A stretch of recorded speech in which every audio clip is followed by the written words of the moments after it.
All right, guys. Hey, welcome back. We are doing book club once again. Yes, I have my incredibly and handsome co-host, Mr. Miles Palacios.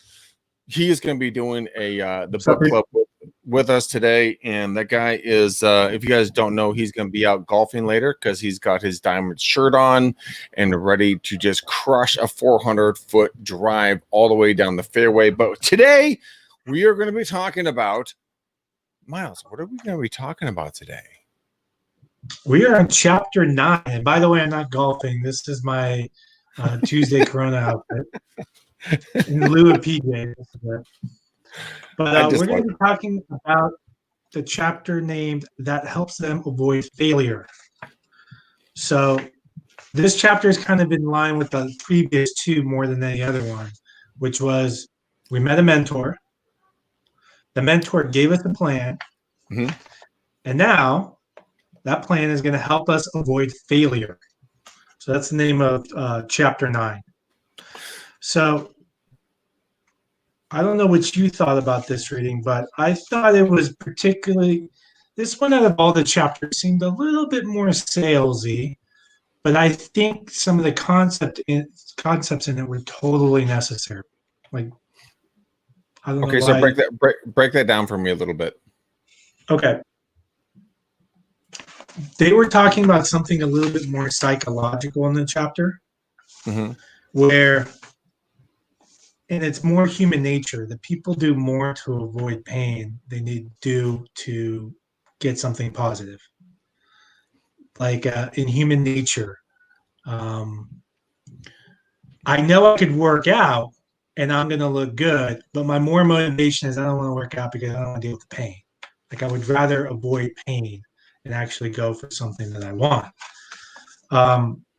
So with that, this chapter was heavily focused on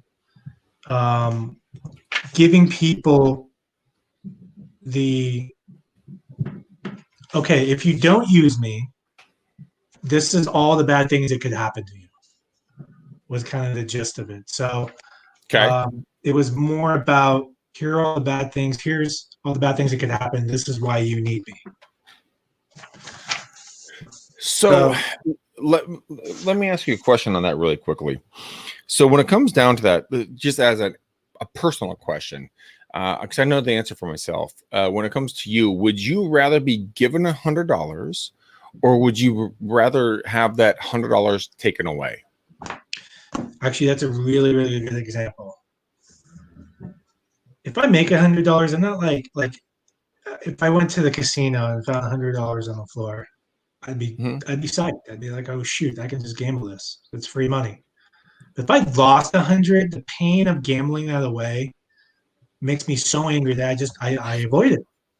So to answer your question, I would rather I'd rather not lose $100.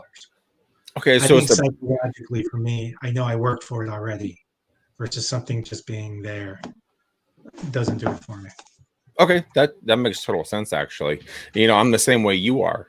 When it comes to like me, like I said, on the gambling floor, if I had the opportunity to make $100 or if I could keep $100, I'd rather keep my $100 versus make it. Now, I was in Vegas a couple of weeks ago with my girlfriend, and she and I had a blast. It was an amazing time, yada yada.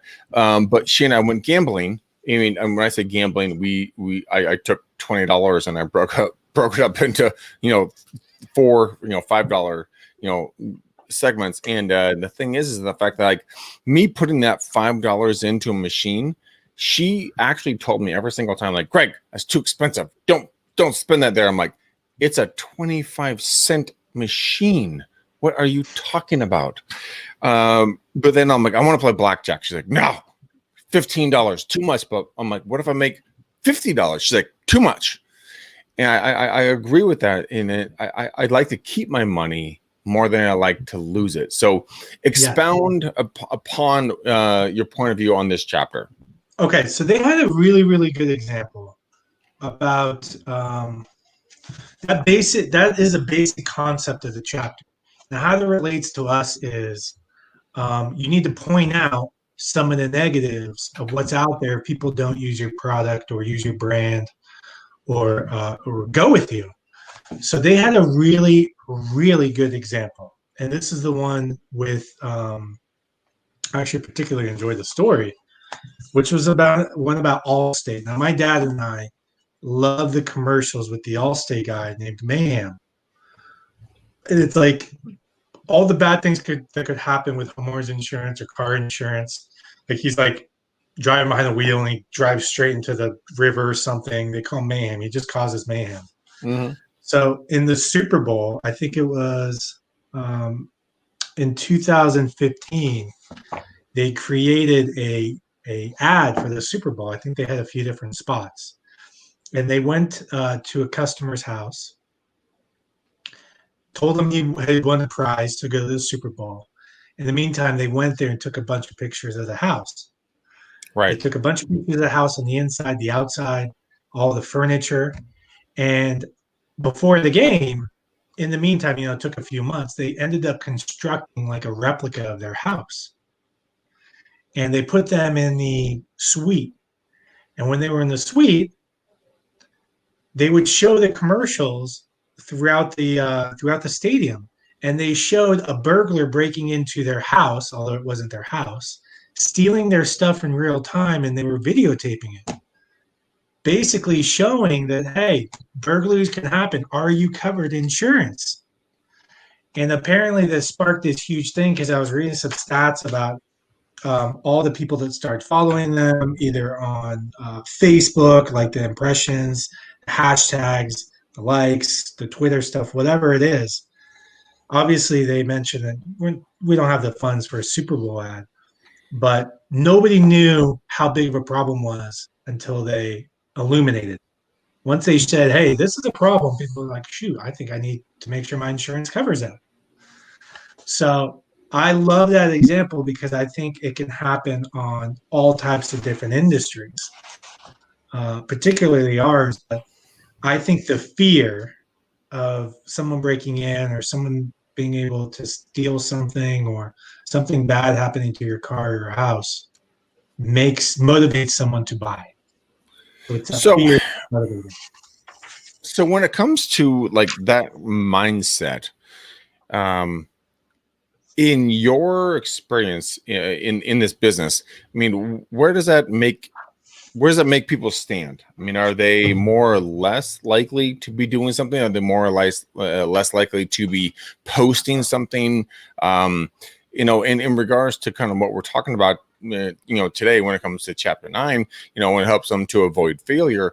When it comes to failure, do people look at that more adversely, or they're like, just a part of life, I'll just deal with it? You know what? There's a couple of instances that I know affects us in our industry specifically. One of them is, okay, there's this house that I really want. There's a ton of people at the open house. I need to make an offer immediately because I don't want to lose this house. I'm scared. Or an agent calling the other people saying, oh, yeah, we got some people circling. I think they're going to make an offer. You relay that to your buyer. Like, shoot, we got to make an offer. I need this house. Mm-hmm. There's something interesting that happens in lending. And a friend of mine says this all the time. And at first, I'm like, this guy's insane. But what ends up happening is psychologically, rates start to go down. People get used to it. They're like, oh my God, you can tell them all day in the world. You're like, dude, I could save you $600. The rates are fantastic. They're amazing. You gotta move. They hear it and they're like, well, it could go down more. I think I'll kind of wait and see. Mm-hmm. And my friend always said that he likes it when rates go up. And I'm like, you're crazy. He says that because that's when people get off their butts and actually start moving. The moment they hear it's going back. So in our industry, we've had low rates for the last 8 months, but there's always that week or two within a couple of months where it starts to tick up. And that's when people say, okay, I'm ready. Can we get started? And then they'll say, have you locked yet? I'm like, I've been asking for 3 months and you're sweating me after an hour or two? Like, come on, dude. So in our industry, I think these saying some of these things or mentioning some of these things for us. Hey, I don't know what rates are going to be tomorrow. It could go up. If it goes up, you're going to pay an extra $50 a month. Do you want to do that? No? Okay, now's a good time to lock. So I think phrases that I use or you could use make more of a difference personally than maybe advertising. But Yeah, I've I'm seen with you on that advertising 100%. for rates. I've seen advertising for rates, and you see them online, and they're like, "Oh my God, the lowest rates in 40 years," and I'm like, "Oh, okay, cool. They're probably going to be there for a while." They're like, "Hey, rates are going up. They're 1/4% higher than they were yesterday." People are going to be jumping off their couches to do it. So I think it's a little bit more effective that way. Okay, so let me ask you a very, very pointed question. I mean, I know you and I both have a hard stop at 2 o'clock, so I want to be very, considerate of your time. Again, I was not considerate of your time because I completely lost track of everything. But here's a question I want to ask you really quickly from the book. So from the chapter that we're talking about right now, chapter 9, what helps you avoid failure? What are the negative consequences you're helping your customers avoid? And the reason why I'm asking this question is because I had a conversation with my friend Gail Zentek, and she and I went through a bunch of different questions that are right here. And it was not about the book, but they actually coincide very well together. So when you're working with somebody, what goes through your mind? I mean, what negative consequences are you helping your customers avoid? Walk me through that. Okay, I have a buyer right now, potential buyer, quote unquote potential. Why'd you roll your eyes? No. I only say it like that because some people have been saying the market is too hot. In 2015, they were saying that. They were saying it was too high. 2016, 2017, 2018, 2019, and now it's too hot. It's too high. So we've been hearing this for a long time. One of the things that I would say is houses appreciate over time. They go up. They don't go down. They may go down for a little period of time, or they might stay flat, but they continuously go up. So one of the fear-based things is, hey, you could be paying an extra $200 or $300 a month if you wait till next year. Hey, your down payment could be an extra $10,000, $15,000 because prices are going to go up till next year. Now is the time. And again, these aren't sales; these are actual things that could happen. So I think for me, a fear-based things are, hey, rates could go up, home prices could go up, your rent could go up, your monthly payments can go up. You can qualify for less. Those are pretty scary things. So that's kind of what I would do. Yeah, just a little bit. I mean, okay, so here's another question for you. Should customers should they consider the fact that they might lose money right now in today's market? That's another question in this book right now that we're talking about. Can they lose money right now? I think anybody is possible of losing money. I guess I'm confused by the question. The answer is absolutely yes, and that's the whole point about this whole thing is like, it helps them avoid fear, right? So could you lose money? Yes, 1,000%. Could you make money? Yes, 1,000%. It depends on how you play your cards, and that's where it really comes down to having the best person in your corner. Would you not agree? Yeah, I totally agree. They actually had a recipe in there, kind of an example that I can go through of 4 different the 4-step process called the fear appeal. Are you ready? Go for it. Yeah, go. Knock it out. Number one, we must make a reader know that they are vulnerable to a threat. As an example, nearly 30% of all homes have evidence of termite. True. Okay, so we're making everyone we're letting everyone know that a threat is available, right? Like it could be there. Second, number 2, we should let the reader know that since they're vulnerable, they should take action to reduce their vulnerability. Example, since nobody wants termites, you should do something about it to protect your home. Number 3. So we're starting to build the fear with these steps.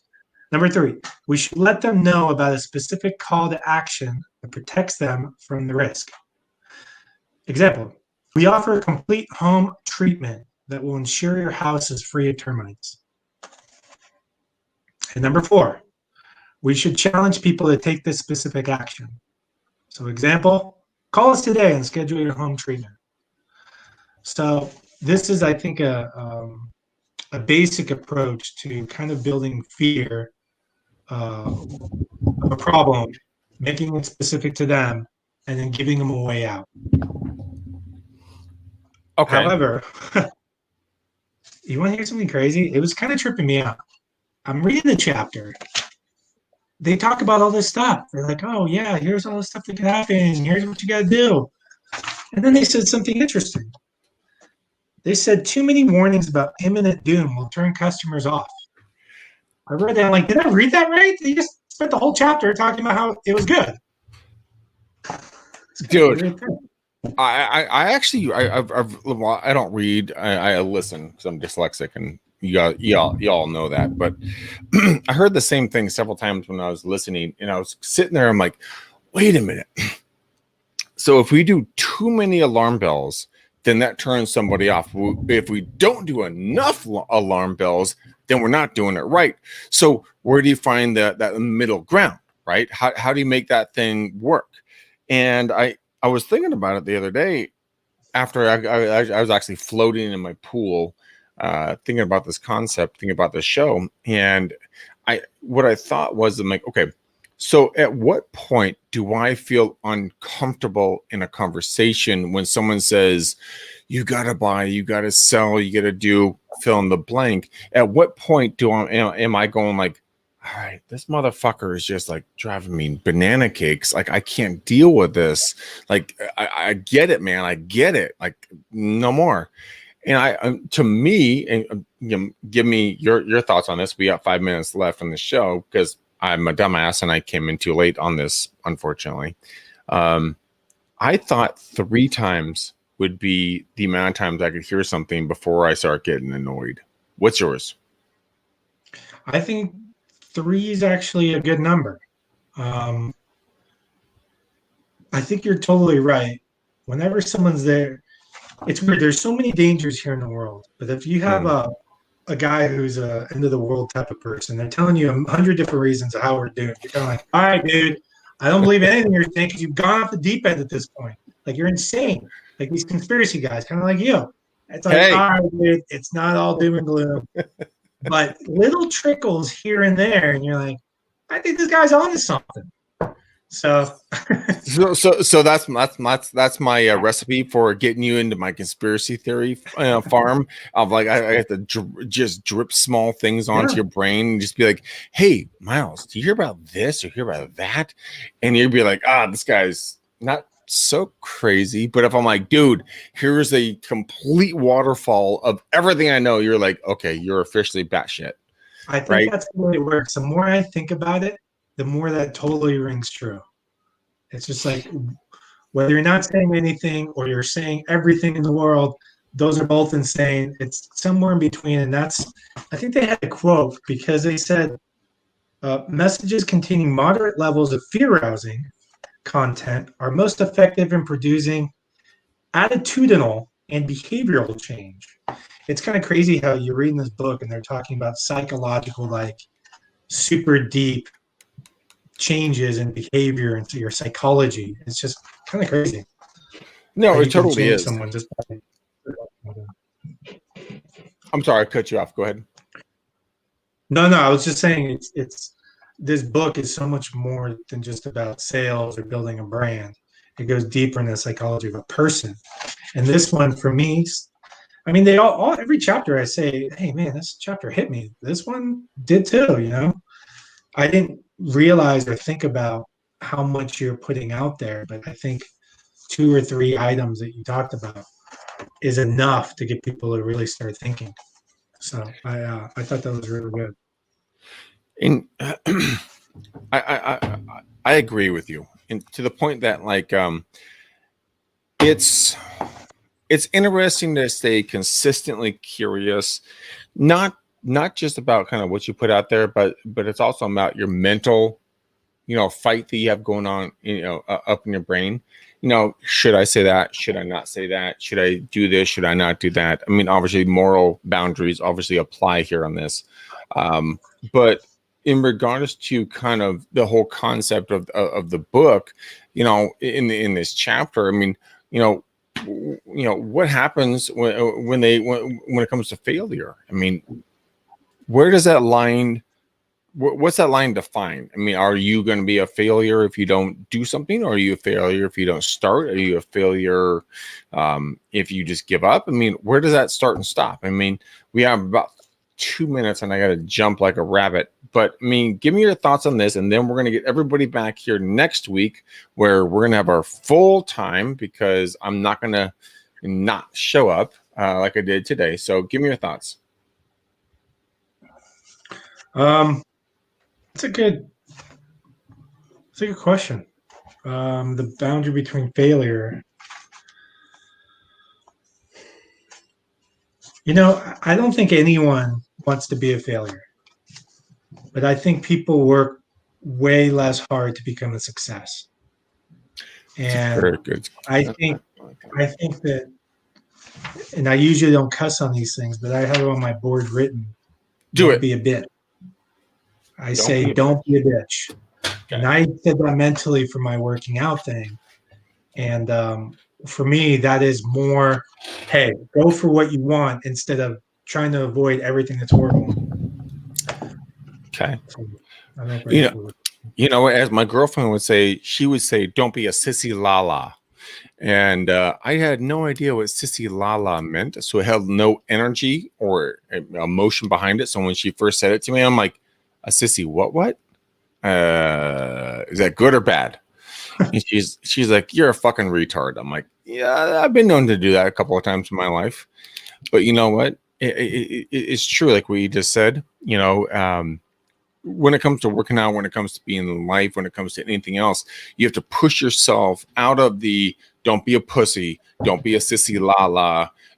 Don't do something that you're going to consistently do and do something that's going to be different and hard and be a leader, right? I think that's the biggest thing. Failure leadership does require failure. Once you understand that, you'll be able to crush it. So, Miles, we are at the end of our show today. It's my fault, guys. Miles, how can everyone get a hold of you and do loans? Kind of, give you back rubs, wash your car? I mean, what would you? Okay, really quick before you say that. Next week we're going to talk about and ends in success. So, kind of the area that we've been waiting to get into. We're going to end in success. Greg's got my number, but my name's Miles. Work with First Choice Mortgage. I'm a broker, so I shop 45 different lenders to get you the absolute best interest rate. And you can reach me on 925-900 or my cell phone, 925-360-8136. Thanks. Sorry, man. I didn't mean to throw you under there. That's the only number I had up there. All right, guys. That is Miles's number. Make sure you reach out to him. He is an absolute incredible human being. Here's the funny thing about Miles. Miles and I met when I was doing cold calls one day, and I met him. We were supposed to go get coffee. I blew him off. And then he and I went and got coffee together. Had no idea what the guy met with and who was supposed to meet with. And all of a sudden, guess what? We've been friends for 2 going on 3 years now. We did a radio show together. We're doing our book club together. He's an amazing human being. If you guys like Miles, trust me, you're going to even like him more when you get a hold of him. So reach out. There's his number, 925-360-8136. You guys, it will be an amazing thing. Come back for book club next week. We will do it again. Until then, boom, peace. We gone.